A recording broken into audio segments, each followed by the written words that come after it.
इस विषय पर आगे बढ़ने से पहले हम जान लेते हैं कि कौन अविद्वान है, कौन मूर्ख है, कौन अज्ञानी है। अज्ञानी वो है जिसे ज्ञान नहीं है और अविद्वान वो है जिसके पास विद्वता नहीं है। इसको और बेहतर तरीके से समझते हैं। विद्वता का अर्थ होता है कि पढ़ा लिखा होना, शास्त्रों का ज्ञाता होना।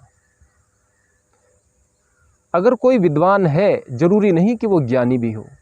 बहुत सारे पढ़े लिखे व्यक्ति आपको ऐसे मिल जाएंगे कि उनमें दो कौड़ी का ज्ञान नहीं मिलेगा, विवेक शून्यता होगी। और अक्सर तो ऐसा भी मिल जाएगा कि वो पढ़ाई लिखाई का अहंकार, वो जानकारियों का अहंकार आदमी को जीरो बना करके रखता है। विद्वता अच्छी चीज़ है, लेकिन विद्वता से पहले आवश्यकता होती है ज्ञान की। ज्ञानी व्यक्ति ये जरूरी नहीं कि विद्वान भी हो, बगैर पढ़ा लिखा व्यक्ति भी ज्ञानी हो सकता है। हमारे जो एक दो पीढ़ी पुराने बूढ़े हुआ करते थे, उस जमाने के बूढ़े हुआ करते थे, उनके पास में सामाजिक समझ बहुत बेहतर थी। आपसी प्यार ज़्यादा बेहतर तरीके से हुआ करता था, ईश्वर में आस्था ज़्यादा थी। हमसे बेहतर ज़िंदगी जी कर के वो गए हैं, ज़्यादा संतुष्ट, ज़्यादा सुखी, ज़्यादा बेहतर ज़िंदगी। उसका क्या कारण है? क्योंकि उन्हें वो सामान्य ज्ञान था जिसकी आवश्यकता जीवन को चलाने के लिए थी। लेकिन अगर एक व्यक्ति को वास्तव में ज्ञानी कहना है तो वो व्यक्ति होगा जिसको कि आत्मज्ञान होगा, आत्मा और परमात्मा के विषय में पता होगा और इस बात का ज्ञान होगा कि मैं इस शरीर से पृथक हूँ और इस चीज़ को महसूस करता होगा। इसके अलावा भी बहुत कुछ। जिस प्रकार कबीर साहब, वो एक ज्ञानी व्यक्ति थे, परम ज्ञानी, पढ़े लिखे नहीं थे तो विद्वान नहीं थे। ये जरूरी नहीं कि ज्ञानी व्यक्ति विद्वान हो और ये जरूरी नहीं कि प्रत्येक विद्वान ज्ञानी हो। ये अच्छी बात होती है कि कोई व्यक्ति ज्ञानी भी है और वो व्यक्ति विद्वान भी है, ये अच्छी बात हुआ करती है। एक व्यक्ति होता है मूर्ख। मूर्ख कौन है? जिसमें न विद्वता है, न ज्ञान है और ज़्यादातर न वो विद्वता प्राप्त करना चाहता, न ज्ञान प्राप्त करना चाहता। आप एक मूर्ख को यदि ज्ञान देने की कोशिश करेंगे भी तो वो ज्ञान को नहीं समझ पाएगा, वो विद्वता का लाभ नहीं उठा पाएगा। बस वो ज्ञान पाकर भी अज्ञानी ही बना रहेगा। जो चीज़ें आपने उसको बता दी, आप उसके गुरु हो गए, उसी से बंध जाएगा। ऐसे बंधे हुए व्यक्ति मूर्ख ही हुआ करते हैं। मैं सदैव उन लोगों से कहता हूँ जो मेरी बातों को सुनते हैं, मेरे पास बैठते हैं, चीज़ों से बंधो मत, ज़्यादा से ज़्यादा सीखो, विवेक का इस्तेमाल करो, विवेक का प्रयोग करो, तर्क शक्ति को बढ़ाओ, मन में दया को, प्रेम को, सदाचार को और संयम को धारण करके उनकी कसौटियों पर चीज़ों को कसो। जो सही निकलती हैं वो धारण करने योग्य होती हैं। अब मूर्ख व्यक्ति तो इस प्रकार से जीवन जीता है जैसे कि एक व्यक्ति रेनकोट पहन करके नहाने की कोशिश करता है। रेनकोट उसने पहना हुआ है, नहाएगा तो क्या उसका शरीर गीला होगा? बिल्कुल नहीं होगा। पानी की कमी नहीं है, पानी तो ऊपर से बह रहा है, झर रहा है, लेकिन उसका शरीर गीला नहीं होगा। क्यों? रेनकोट जो पहन रखा है। पूर्वाग्रहों से ग्रसित रहता है वो व्यक्ति जो कि मूर्ख होता है। आप उसे नहीं समझा सकते। अज्ञानी को आप ज्ञान दे सकते हैं, अविद्वान को आप पढ़ा लिखा सकते हैं, विद्वान बना सकते हैं, लेकिन मूर्ख को आप कोई चीज़ नहीं सिखा सकते। समझदार आदमी को चाहिए कि वो मूर्ख से बहस में न पड़े, बात न करे। अगर मूर्ख से बात करेगा तो अपने नुकसान में जाएगा, नहीं समझाया जा सकेगा उसको। न तो उसकी भाषा पर नियंत्रण है, न वो कुछ चीज़ सीखना चाहता है।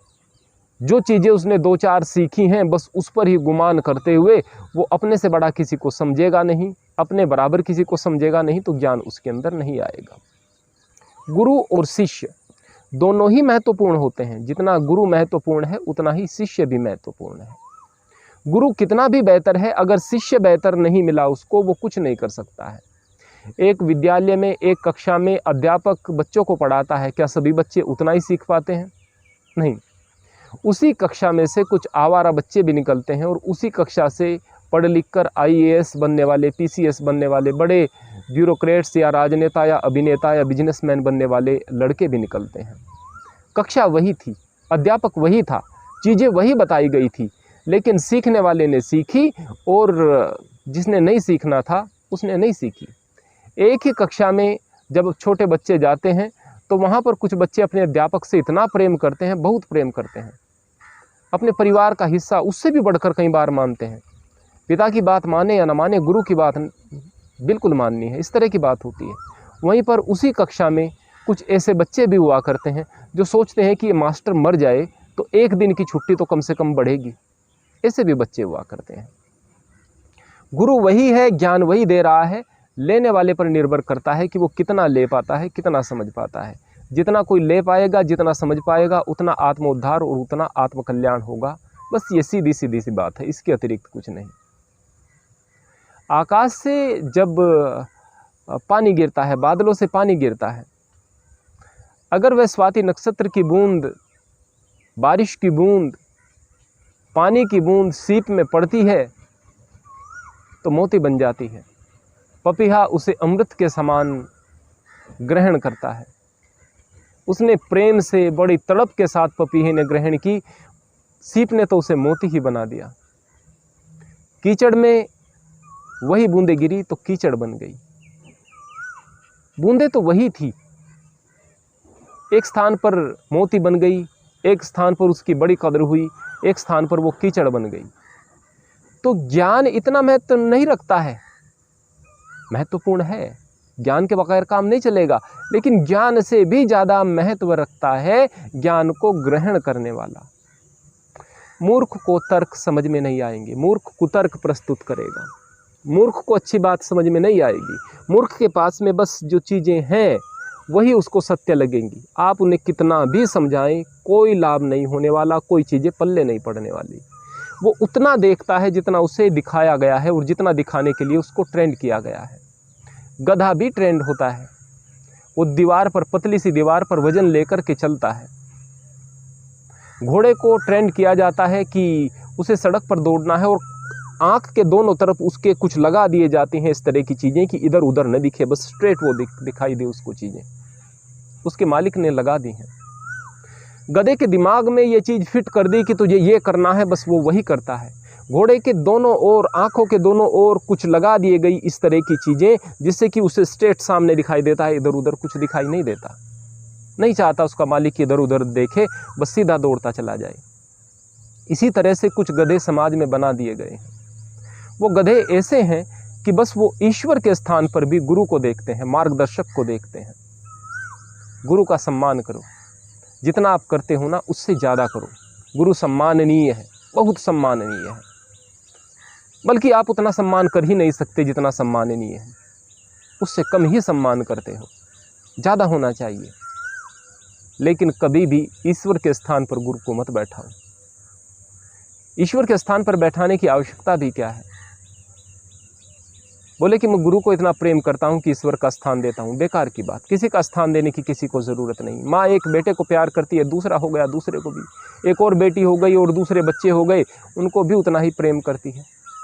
अपने बेटे बेटियों में एक अच्छी माँ कभी भी विभेद नहीं करती और उसका प्रेम इसलिए कम नहीं हो जाता कि दूसरा बच्चा तीसरा बच्चा हो गया है।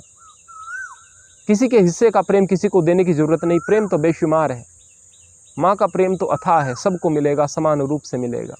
ठीक इसी प्रकार एक अच्छा शिष्य है तो गुरु को सम्मान देने के लिए उसे ईश्वर के सम्मान को हटाने की ज़रूरत नहीं। वो तो समझेगा कि गुरु इंगित कर रहा है ईश्वर के प्रति। ईश्वर है, जगत नियंता ही नहीं है, वो कुल ब्रह्मांड का मालिक है, पूरे ब्रह्मांड का मालिक है। गुरु भी उसके अधीन है, हम भी उसके अधीन हैं। गुरु का भी सम्मान करें, बहुत सम्मान करें और ईश्वर को अपने हृदय में धारण करते हुए अपने जीवन के लक्ष्य को समझें। जीवन का लक्ष्य क्या है? परम तत्व की प्राप्ति करना, मुक्ति को प्राप्त करना, अपने आप को इस कीचड़ से अलग समझना, जिस कीचड़ को हम मैं कहते हैं। मैं उससे कुछ पृथक हूँ, उस मैं को तलाश करके आत्मोत्कर्ष की तरफ बढ़ना हमारे जीवन का उद्देश्य हुआ करता है।